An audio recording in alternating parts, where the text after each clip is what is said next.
ప్రభుత్వ degree college guest లెక్చరర్లు తమ service renewal చేసి విధుల్లో కొనసాగించాలని కోరుతూ గాంధీ భవన్ వద్ద నిరసన వ్యక్తం చేశారు. గెస్ట్ లెక్చరర్లకు కాంగ్రెస్ మేనిఫెస్టోలో ఇచ్చిన హామీలు నెరవేర్చాలని అన్నారు. 2 నెలలుగా జీతాలు కూడా రాలేదని వెంటనే ప్రభుత్వం స్పందించి న్యాయం చేయాలని కోరారు. తమను విధుల నుంచి తొలగించి తిరిగి నోటిఫికేషన్ ఇవ్వడంతో సీనియారిటీ నష్టపోతున్నామని వాపోతున్న గెస్ట్ లెక్చరర్స్ తో మా ప్రతినిధి రాజు ఫేస్ టు ఫేస్. ఆవరణలో మెట్ల మీద కూర్చొని గెస్ట్ లెక్చరర్లు కూడా నిరసన చేస్తూ ఉన్నారు. ప్రభుత్వం మా గోడు వినాలంటూ కూడా ఆవేదన వ్యక్తం చేస్తున్నటువంటి పరిస్థితి కనిపిస్తుంది. ప్రధానంగా ఏంటి డిమాండ్ చేసి గెస్ట్ లెక్చరర్ గా గతంలో పనిచేశారు, ఇప్పుడు విధులకు మీరు హాజరు కావడం లేదా తొలగించారు, ఏంటి సమస్య? ఈ రోజు తెలంగాణలో ఉన్నటువంటి ప్రభుత్వం ఏర్పడ్డ తర్వాత డిసెంబర్ 6 తర్వాత నుంచి మేము తెలంగాణలో ఎన్నో రిప్రజెంటేషన్ ఇచ్చాము. ప్రస్తుతం పనిచేస్తున్నటువంటి 145 డిగ్రీ కళాశాలలో 1600 మంది గెస్ట్ లెక్చర్ గా పనిచేస్తున్నాము. మమ్మల్ని అంటే ఎంతో అనుభవమైనటువంటి మా 10 సంవత్సరాలు పనిచేస్తున్న వాళ్ళు ఉన్నాం, 8 సంవత్సరాలు పనిచేస్తున్న వాళ్ళం, కానీ ప్రతి సంవత్సరం డెమో అనే పేరుతో మమ్మల్ని అవమానించడము, ఆ క్వాలిఫికేషన్స్ అన్ని అర్హతలు ఉన్నా కానీ మళ్ళీ డెమోకు పిలవడం అనేటటువంటి వివక్షత చూపడం. తెలంగాణ రాష్ట్రంలో ఉన్నటువంటి రెసిడెన్షియల్లో కానీ ఇంటర్ వాళ్ళని కానీ ఎవరిని కూడా డెమోతో ప్రతి సంవత్సరం తీసుకునడం లేదు. కేవలం డిగ్రీ గెస్ట్ లెక్చర్ అంటే మమ్మల్ని నోటిఫికేషన్ ద్వారా తీసుకోవడం అనేది మాకు అవమానపరచడమే.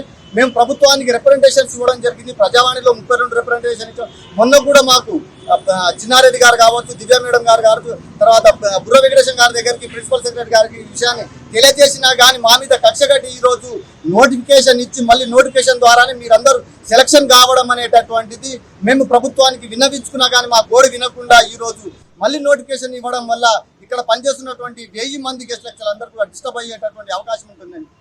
అది ఇవ్వకుండా ఇప్పటికే విద్యా సంవత్సరం కూడా ప్రారంభమైంది. మీరు విధులకు హాజరు కాకపోవడం, మిమ్మల్ని తొలగించడం పట్ల విద్యార్థులు నష్టపోయేటటువంటి పరిస్థితి ఉంటుంది. దానివల్ల ఎట్లా ఉండబోతుంది? విద్యార్థులకు కూడా సిలబస్ ఇన్ టైంలో అయ్యే అవకాశం ఉంటుందా? అదే ఇప్పటికే ఇప్పుడు ఏంటంటే ఒక 15 రోజులు స్టార్ట్ అయినాయి అంటే మళ్ళీ ఈ రిక్రూట్మెంట్ ఇంకొక వారం రోజులు 10 రోజులు జరుగుతాయి అంటే నెల రోజుల్లో నష్టపోయినటువంటి విద్యార్థుల యొక్క సిలబస్ ని రేపు మేమే కవర్ చేయాలి.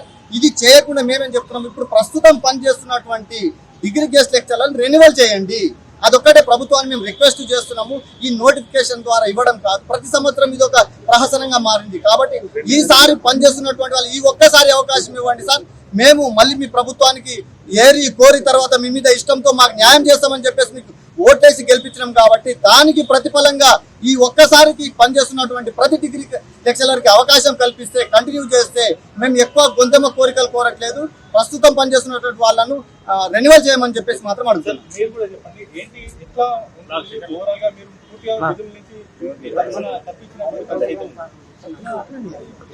విధుల నుంచి తొలగించడం వల్ల ముఖ్యంగా విద్యార్థులకు అన్యాయం అనేది జరుగుతుంది. కొన్ని ప్రభుత్వ కళాశాలలో ఏ విధంగా ఉందంటే పూర్తిగా గెస్ట్ లెక్చరర్ మీద ఆధారపడిన కళాశాలలు కూడా ఉన్నాయి. కాబట్టి ఈ ఉద్దేశపూర్వకంగా విద్యార్థులు నష్టపోకుండా ఈ యొక్క ప్రభుత్వం మమ్మల్ని ఆర్డర్ రెన్యువల్ చేసి ఎప్పుడైతే అకాడమిక్ ఇయర్ స్టార్ట్ అవుతుందో అప్పటి నుంచి కూడా మమ్మల్ని ఆర్డర్ రెన్యువల్ చేస్తే కొన్ని కళాశాలలో ఓన్లీ గెస్ట్ లెక్చరర్ ద్వారానే జరుగుతుంది. కాబట్టి ఆర్డర్ రెన్యువల్ ఇచ్చి మాకు న్యాయం చేయాలని మా యొక్క ప్రభుత్వం కొత్త నోటిఫికేషన్ ఇస్తే మీరు కూడా అప్లై చేసుకునే అవకాశం ఉంటుంది.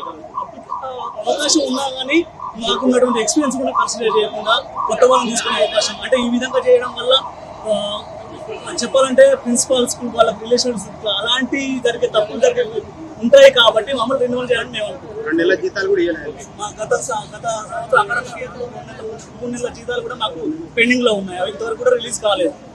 రైట్, ఓవరాల్ గా గెస్ట్ లెక్చరర్లకు సంబంధించి ప్రతి ఏటా నోటిఫికేషన్ విడుదల చేయడం, దానికి అప్లై చేసుకుని మళ్ళీ మా ఎక్స్పీరియన్స్ కన్సిడర్ చేయకుండా ఈ యొక్క నియామకం జరుగుతూ ఉంది. గెస్ట్ లెక్చర్లకు ఒక్కసారికి ఈ ఒక ఏడాదికి అవకాశం కల్పించాలంటూ కూడా వారు డిమాండ్ చేస్తున్నటువంటి పరిస్థితి ఉంది. ఓవరాల్ గా గాంధీ భవన్ ముందుకు వారు చేరుకొని కాంగ్రెస్ నేతలకు వినతి పత్రం అందించేటటువంటి ప్రయత్నం చేస్తున్నటువంటి పరిస్థితి అయితే కనిపిస్తుంది. కెమెరా పర్సన్ మల్లిబాబుతో రాజు, స్వతంత్ర.